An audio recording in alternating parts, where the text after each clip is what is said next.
I'm Matt Holmes. I'm a National Park Ranger at Rosie the Riveter National Historical Park in Richmond, California, where I work on education and community outreach.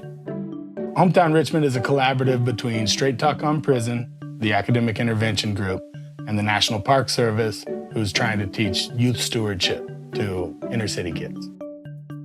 My name's Pilar Reber.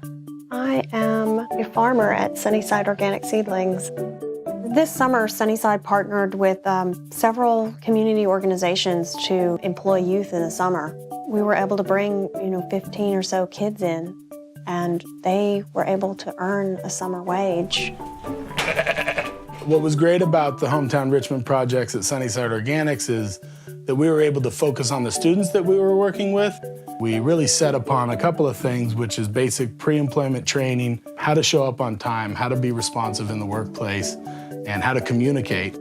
We also want Richmond kids to develop a connection with nature and an understanding of the environment and their role in it. They came in to learn just a basic work ethic. It turned out these kids wanted a lot more than that. They wanted to grow plants, they wanted to grow food, they wanted to be farmers. We were a tight team this summer, and it was just really cool. I've never felt that anywhere. The kids revamped and got our hydroponic system back online. So that water feeds the plants, but the plants also do a favor to the fish. They clean the water with their roots, and we pump that clean water right back into here for the fish. We expanded our garden. We were able to remove some of the gravel. We planted lettuce in that field, and now we have 10,000 more feet of growing space.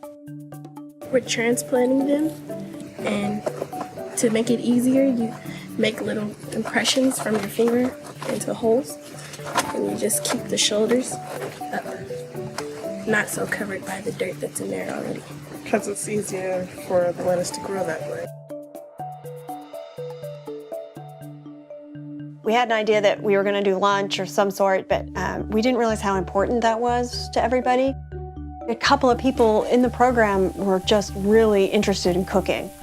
They took it on as one of their projects. It turned out to be a feast, an edible feast. It started from when we put that plant in the ground to when we sat down and ate food together. It brought everyone together. It was the driving force of our projects. It inspired people to say, hey, I'd like to see this on the dinner table, or hey, can we grow that? I think they learned important things about how to eat what they were growing and what it meant to have a healthy diet. And then we also learned that we had a whole lot in common, even though that wasn't readily apparent at first. And because we were close and because there was that trust, everything else was so much easier, whether it was the logistics on our travel or communication in the workplace. Every single one of my seniors who had at one point been labeled as at risk for dropping out of high school graduated. They saw the value, and they realized, I did it with my hands, and it was fun. Even just showing them how to grow their own food, that's pretty empowering. Richmond's a really young town. It has this really heavy industry legacy, but it has a new audience. Local food is considered 150 miles from where you live. Richmond can consider it 5 miles, just because our climate is so amazing. And we have kids that want to be farmers, or they want to be involved in food, or food production, or food distribution. It's definitely a green future.